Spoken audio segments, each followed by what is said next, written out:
Thank you, Chair, and thank you, members. I'm State Representative Mary Kunesh-Podein, and I'm here today to present legislation around creating a task force to study Minnesota's missing and murdered Indigenous women.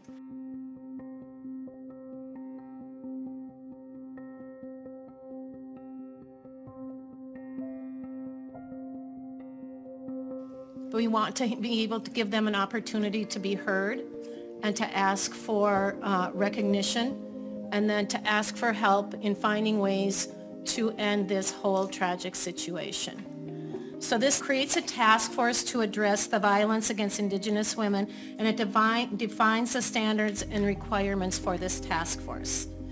We are also asking them to recommend appropriate measures to address the violence and assist the victims and their families.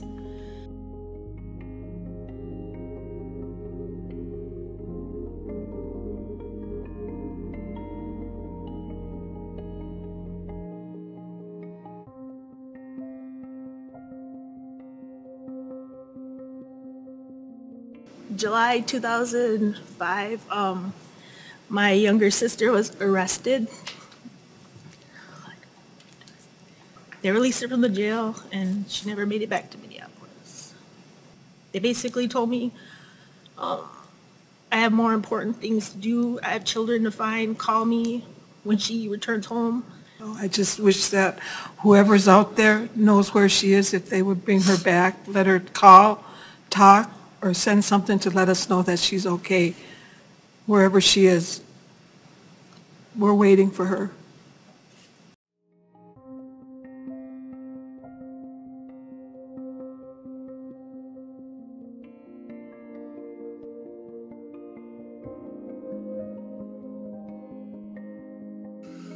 I was raped for the first time when I was 9 by the boyfriend of my foster mother at the time. When I was 12, I witnessed my grandmother get murdered in front of me. I watched her attacker go after my mother and after me. I fought for my life against a grown woman.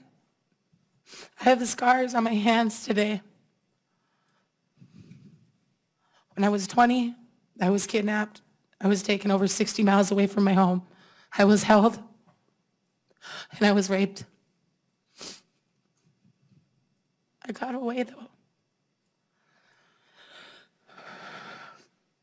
These are not the only instances of violence that I have to share. And I want to highlight that my story is not rare.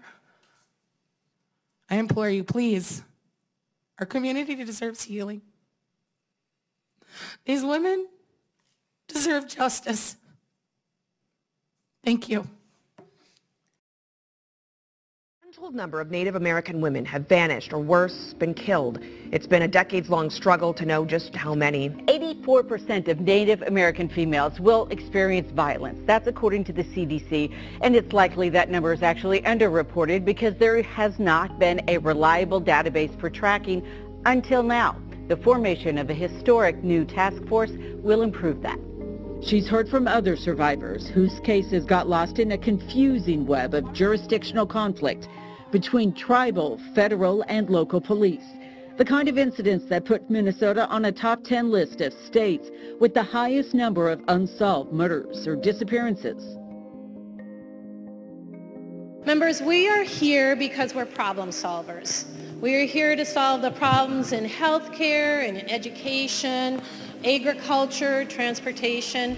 We're here to ensure that we are taking the very best care of all of the people that live in Minnesota.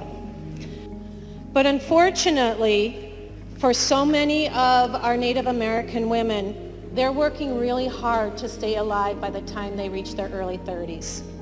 Nobody knows how many go missing across the nation or in Minnesota. We don't know how many are dead. This is a real historic endemic, and it is directly linked to a confusing jurisdictional maze, lack of resources, and unfortunately indifference in many areas. So this bill, House File 70, is the very first step in understanding the significance of our missing and murdered Indigenous communities and bringing an end to this really, really, really horrific violence.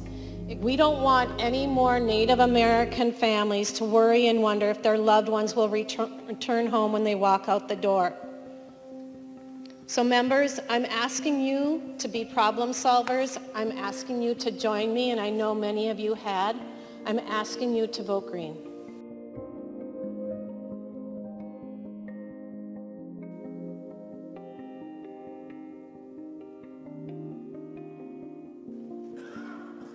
There being 128 ayes and 0 nays, the bill is passed and its title agreed to.